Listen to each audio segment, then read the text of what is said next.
Hello दोस्तों, कैसे हैं आप सभी। आई होप कि बोर्ड की प्रिपरेशन ठीक ठाक चल रही होगी। आज जो हम वीडियो में बात करेंगे लास्ट 14 डेज स्ट्रेटेजी कि इन लास्ट की जो बचे हुए हैं ना 40 दिन, इनमें कैसे करना है, क्या करना है, किस विषय को कैसे पढ़ना है, इन सभी चीज़ों के बारे में बात करेंगे। ये वीडियो बहुत इंपॉर्टेंट होने वाला है आपके लिए, तो मैं प्लीज़ आपसे रिक्वेस्ट करूँगा स्किप नहीं करिए और पूरा देखिए ढंग से, एक एक चीज़ को समझते हुए। मैं पूरी चीज़ों को विस्तार से बात करने वाला हूँ। तो इस वीडियो का एक ही मकसद है कि किस तरीके से 90+ स्कोर किया जाए। तो आपको इन्हीं चीज़ों को ध्यान रखना है, ठीक है। तो सबसे पहला टॉपिक हमारा होगा कि मास्टर प्लान होना चाहिए फॉर लास्ट 14 डेज़ के लिए। कैसे क्या करना है उनकी बात होगी। ब्लूप्रिंट के हिसाब से बात होगी कि पेपर ब्लूप्रिंट के हिसाब से आता है कि नहीं आता है, कैसे आता है, किन टॉपिक्स पे आता है, वगैरह वगैरह। नेक्स्ट बात करेंगे प्रैक्टिस के ऊपर, और प्रैक्टिस किस किस चीज़ से, मॉडल पेपर और PYQ से, इन सब की बात होगी आगे। नेक्स्ट उसके बाद में बात करेंगे रिवीजन की, जो कि रिवीजन बहुत इंपॉर्टेंट होता है, वो भी खास तौर से लास्ट 14 डेज़ में, ठीक है। नेक्स्ट बात करेंगे प्रेजेंटेशंस, यानी कि आंसर राइटिंग है, किस प्रकार से कॉपी में लिखना होता है, कैसे लिखना होता है, एक्स्ट्रा मार्क्स लाने के लिए क्या क्या चीज़ों को ध्यान में रखा जाता है। इन सब की हम एक एक चीज़ों को बात करेंगे, ठीक है। तो ज़्यादा टाइम नहीं लूँगा मैं आपका, मैं मेन मेन चीज़ों की बात करते हैं। चलो आइए स्टार्ट करते हैं। सबसे पहला टॉपिक है हमारा, वो है master plan for last 14 days. तो 14 डेज़ में हम बात करेंगे, तो पहले इसको थोड़ा सा समझने की कोशिश कीजिए। देखिए, अगर आप 10th में हो तो 6 सब्जेक्ट है, अगर 12th में हो तो 5 सब्जेक्ट है। आप एक बात ध्यान रखिए, सभी स्टूडेंट्स के सभी सब्जेक्ट स्ट्रॉन्ग नहीं होते और सभी सब्जेक्ट वीक नहीं होते हैं। आपको पहले मेजर मेजर सब्जेक्ट पता होने चाहिए, मुख्य मुख्य, कि मेरे कौन कौन से सब्जेक्ट अच्छे हैं जिनमें मैं अच्छा कर रहा हूँ, और कौन कौन से सब्जेक्ट ऐसे हैं जिनमें मैं अच्छा नहीं कर पा रहा हूँ। तो बस पहले पहचान लो कि कौन से सब्जेक्ट को मुझे कम पढ़ना है और कौन से सब्जेक्ट को ज़्यादा पढ़ना है। जो वीक सब्जेक्ट है उन पे थोड़ा सा ज़्यादा टाइम डालना पड़ेगा, और जो स्ट्रॉन्ग सब्जेक्ट पे उन पे थोड़ा कम डाल लीजिए टाइम, लास्ट टाइम में थोड़ा देख लीजिए। लेकिन वीक सब्जेक्ट को अभी ऐसा टाइम है, अभी शुरुआत की, आज से बात करें तो वीडियो रिकॉर्ड हो रहा है लगभग 26 दिसंबर को, ठीक है। और इसी वीडियो में, इस वीडियो से लेकर और एग्ज़ाम तक जो बात करें, मोटा मोटा 40 के 42 के लगभग दिन बचे हुए हैं, उन दिनों की मैं बात करना चाह रहा हूँ कि शुरुआत के 20 दिनों में आपको अपने वीक सब्जेक्ट के ऊपर काम करना चाहिए, और इतना काम कर लेना चाहिए ताकि उनमें 80 से 70 के बीच में नंबर रहे, या 60 के बीच में नंबर रहे, ठीक है। आ जाओ। जैसे स्टार्टिंग के 10 डेज़ में आपको फोकस करना चाहिए वीक सब्जेक्ट के ऊपर, और वीक सब्जेक्ट को इतना स्ट्रॉन्ग कर लेना चाहिए कि उसमें नंबर आए आपकी 80 के अंडर, 80 में, ठीक है, 60 के प्लस नंबर हो जाए अपने, इतना कर लेना है उसको मजबूत, ठीक है। फिर जैसे मैंने बांटा है 40 दिन को, कि शुरू जैसे 20 दिन शुरुआत के प्रैक्टिस करो, कमज़ोर सब्जेक्ट के ऊपर ध्यान देना है सबसे ज़्यादा। कोई से भी हो सकते हैं आपके अकॉर्डिंग, ठीक है। हर स्टूडेंट की अलग अलग वीक सब्जेक्ट्स होते हैं, तो वो अपने अपने हिसाब से देख लें, ठीक है। दूसरा, नेक्स्ट बचे हुए जो 20 दिन बचे उसको भी दो दो भागों में डिवाइड कर लो। जैसे उसके बाद में सोल्व करो PYQ, ज़्यादा से ज़्यादा सोल्व करना है प्रीवियस पेपर, और वो भी लास्ट 5 डेज़ के।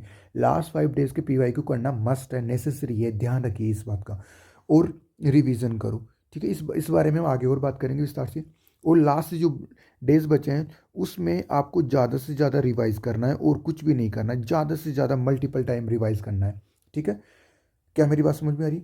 अभी शुरुआत के 20 दिन आप ज़्यादा से ज़्यादा प्रैक्टिस करो कमज़ोर सब्जेक्ट्स की, उसके बाद में PYQ सोल्व करो और रिवीजन करो। इसमें ध्यान रखिए रिवीजन साथ में साथ चलता रहना चाहिए तीनों स्टेज में, ठीक है। तो मास्टर प्लान आपको समझ में आ गया कि 40 दिन का आपके पास एक मेजर प्लान होना चाहिए, कैसे क्या करना है, किन किन सब्जेक्ट्स पे ध्यान देना है, वगैरह वगैरह। नेक्स्ट, ब्लूप्रिंट की बात करें तो ब्लूप्रिंट, मैं रियली बोल रहा हूँ, ब्लूप्रिंट हर बच्चे को पता होना चाहिए, और वो भी सभी सब्जेक्ट्स का पता होना चाहिए। क्यों बोल रहा हूँ मैं, क्योंकि ब्लू जो पेपर जो बनेगा 2026 का, वो ब्लूप्रिंट के अकॉर्डिंग ही बनेगा। मैं ये कह सकता हूँ कि ब्लूप्रिंट के अकॉर्डिंग एक दो सवाल ऊपर नीचे हो सकते हैं, लेकिन 98% जो पेपर बन रहा है ना, वो ब्लूप्रिंट के अकॉर्डिंग ही बनेगा। उसका एक एग्जांपल लेते हैं। जैसे आपको पता होना चाहिए कौन कौन से टॉपिक से MCQs आएंगे, अर्थात कौन कौन से चैप्टर से MCQs आएंगे। जिस चैप्टर से MCQs पूछ रहा है ना, आप उस चैप्टर में केवल MCQs के ऊपर ही फोकस करो, बाकी चीज़ों को छोड़ो भाई। क्योंकि जो, जस्ट सेकेंड, जो पेपर बन रहा है ना, वो पेपर ब्लूप्रिंट के हिसाब से बनता है। बोर्ड का मॉडल पेपर होता है भाई। यहाँ लाइन लिखी है मैंने, do you know board think. इसका मतलब होता है जो बोर्ड पेपर सेट करेगा ना, वो आपके ब्लूप्रिंट के अकॉर्डिंग ही सेट करता है। याद रखिए, तो बोर्ड की थिंक को हमें पहचानने के लिए एक तरीका है हमारे पास कि ब्लूप्रिंट को हमें दिमाग में रखना पड़ेगा। ठीक है, उसके बाद में फिलिंग द ब्लैंक्स, कौन कौन से चैप्टर से पूछ रहा है ये पहले से ही टिक लगा लो और उन इस हिसाब से तैयार करो उन चैप्टर को। जैसे मान लो आपका कोई चैप्टर है सेकंड, सेकंड चैप्टर में से आपको केवल एक एमसीक्यू पूछ रहा है, एक फिलिंग इन द ब्लैंक्स पूछ रहा है और एक अति लघुआत्मक सवाल पूछ रहा है। ठीक है, तो आप एक काम करो, इनके टिक लगा लो, इनको तो रट्टा मारना है, इनको तो ढंग से पढ़ना है। और इसके बाद में जो छूट रहा है ना, अति लघु छूट रहा है, दीर्घ छूट रहा है, निबंधात्मक छूट रहा है, तो उनको छोड़ दो भाई, वहाँ से सवाल नहीं पूछेगा वो। जो दिया है वहीं से सवाल पूछने वाला है। और आपका जो मॉडल पेपर आ रहे हैं, डेस्क वर्क आ रही है आपकी, वो ब्लूप्रिंट के अकॉर्डिंग ही आती है। ठीक है, और ब्लूप्रिंट के अकॉर्डिंग आती है ना, तो आपकी प्रैक्टिस उस अकॉर्डिंग करनी है आपको। ठीक है, इससे आसान आसान हो जाता है कि संजीव को किस तरीके से कम किया जाए। दूसरा, अति किस चैप्टर से पूछ रहा है ये पता होना चाहिए, लघु किससे पूछ रहा है, दीर्घ। ठीक है, इन सवालों, देखो 99% जो बच्चा होता है ना, वो एमसीक्यू कर लेगा। ठीक है, फिर इन द ब्लैंक्स कर लेता है। ठीक है, ये सवाल आप कर लोगे, लेकिन नंबर भी जिन बच्चों के कटते हैं ना, वो इन्हीं सवालों में कटते हैं। ठीक है, दीर्घ में निबंधात्मक में नंबर नहीं कटने की एक वजह क्या है बताता हूँ। आजकल बोर्ड ने क्या कर रखा है, दीर्घ सवाल पूछता है, 3 सवाल 4 सवाल पूछता है 3 3 नंबर की, निबंधात्मक पूछता है 2 सवाल 4 4 नंबर की। तो दीर्घ में 4 सवाल पूछेगा ना, तो 4 तो पूछेगा ही, लेकिन 4 तो अभी देता है। ये सबसे अच्छी बात है। दूसरी बात, मतलब इसका मतलब ये हुआ, अगर आपको ऊपर वाला सवाल नहीं आता तो नीचे वाला कर लोगे, यानी कि इसमें नंबर लाना आसान हो गया। ठीक है, इसी प्रकार से निबंधात्मक है। लेकिन लघु में, अति में, फिलिंग द ब्लैंक्स और एमसीक्यू में नंबर कटने की बहुत ज़्यादा संभावना होती है। और सबसे ज़्यादा जो नंबर कटने की संभावना होती है ना, वो अति और लघु होता है। फिलिंग इन द ब्लैंक्स में आपके पास 4 ऑप्शन होते हैं, आप कर ले जाओगे। तो आपको ब्लू पैटर्न आपको ध्यान में रखना है, ताकि आपको पता है कि किस किस टॉपिक से एमसीक्यू पूछ रहे हैं, किस किस टॉपिक से फिलिंग द ब्लैंक्स वगैरह वगैरह पूछ रहे हैं। अच्छे से ध्यान में रखो प्रत्येक सब्जेक्ट का, प्रत्येक चैप्टर का। Is it clear? आगे बढ़ते हैं। थर्ड टॉपिक है हमारा, वो है प्रैक्टिस। ठीक है, प्रैक्टिस बहुत ज़रूरी है इस टाइम, और वो भी किसकी, पहले तो याद रखिए, मुझे जहाँ तक लगता है सभी मॉडल पेपरों में लगभग 9 से 10 मॉडल पेपर आते हैं, सभी डेज से रख के। ठीक है, आपको क्या करना है, मॉडल पेपर को इस तरीके से नहीं देना है कि मेरे को पूरा मॉडल पेपर आता है, 80 में से नंबर के हिसाब से मत दो भाई मॉडल पेपर को। मॉडल पेपर दे क्यों दिया जाता है, पता है मॉडल पेपर क्यों दिया जाता है? उसका रीज़न पता है? मोटा रीज़न होता है उसका सबसे बड़ा, कि टाइम पे पेपर को सोल्व करना। टाइम पे पेपर सोल्व करने का मतलब है, आपका पेपर 3 घंटे 15 मिनट का होने वाला है। 3 घंटे 15 मिनट आप क्या करते हो, प्रॉपर पूरा 3 घंटे 15 मिनट ही लेते हो सोल्व करने में मॉडल पेपर को। ये नहीं करना है भाई। क्या करना है, आप ट्राई करो कि 2 घंटे 30 मिनट या 45 मिनट के अंडर अंडर में आप पूरे पेपर, मॉडल पेपर को अच्छे से सोल्व कर लो। अच्छे से मतलब अच्छे से। और मॉडल पेपर सोल्व करने के बाद में आइडेंटिफाई करो कि मेरी छोटी छोटी मिस्टेक्स कौन सी है जिसकी वजह से मेरे नंबर कट रहे हैं, उसके ऊपर फोकस करो।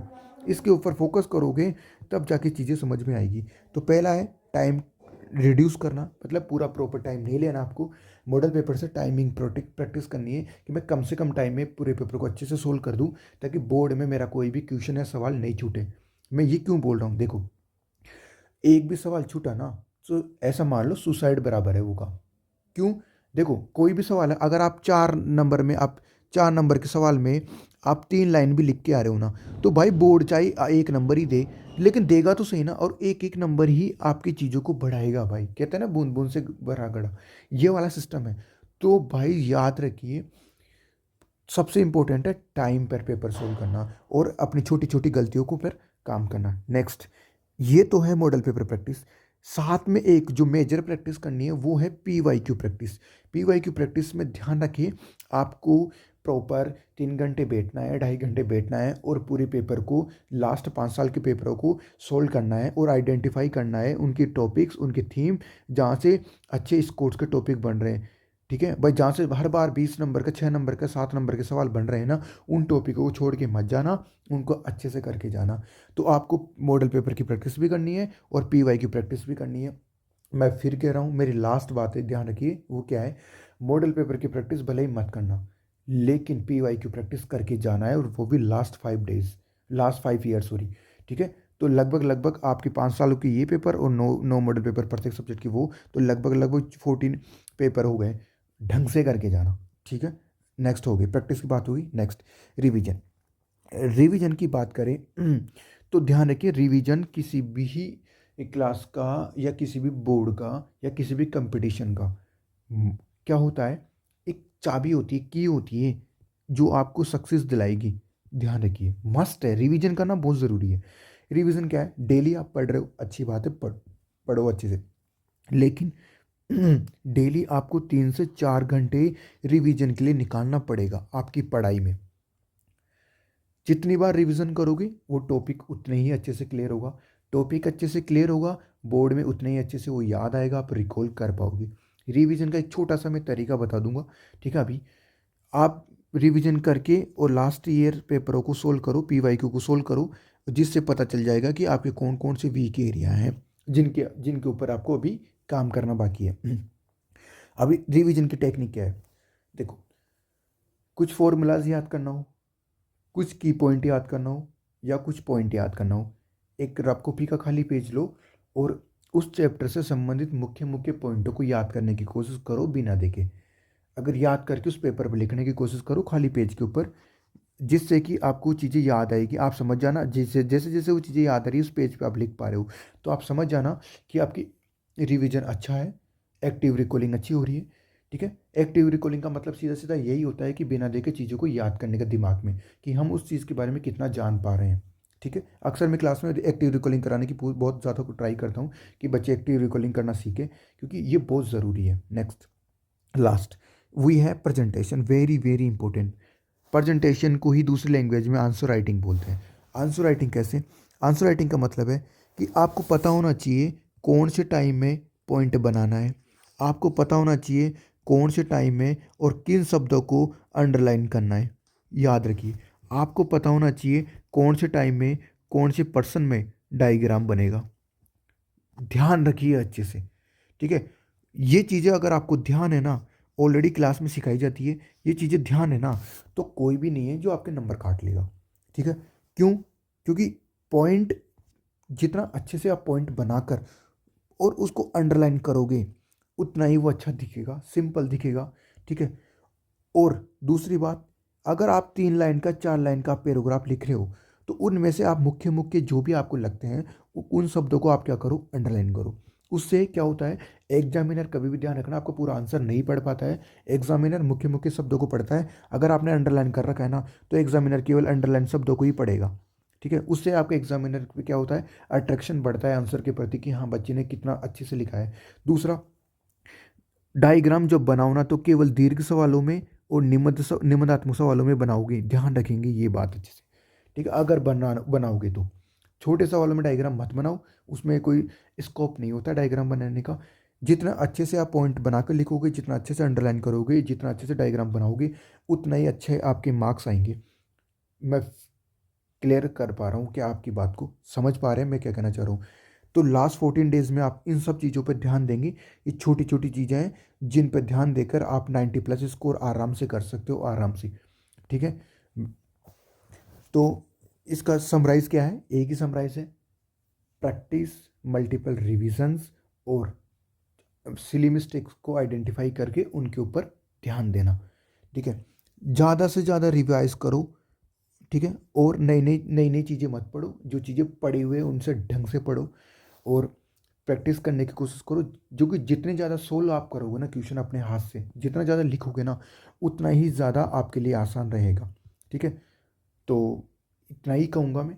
चैनल पे नए हो तो सब्सक्राइब करो भाई लोगों, और बस जी जान लगा दो, 2026 लास्ट हो भाई।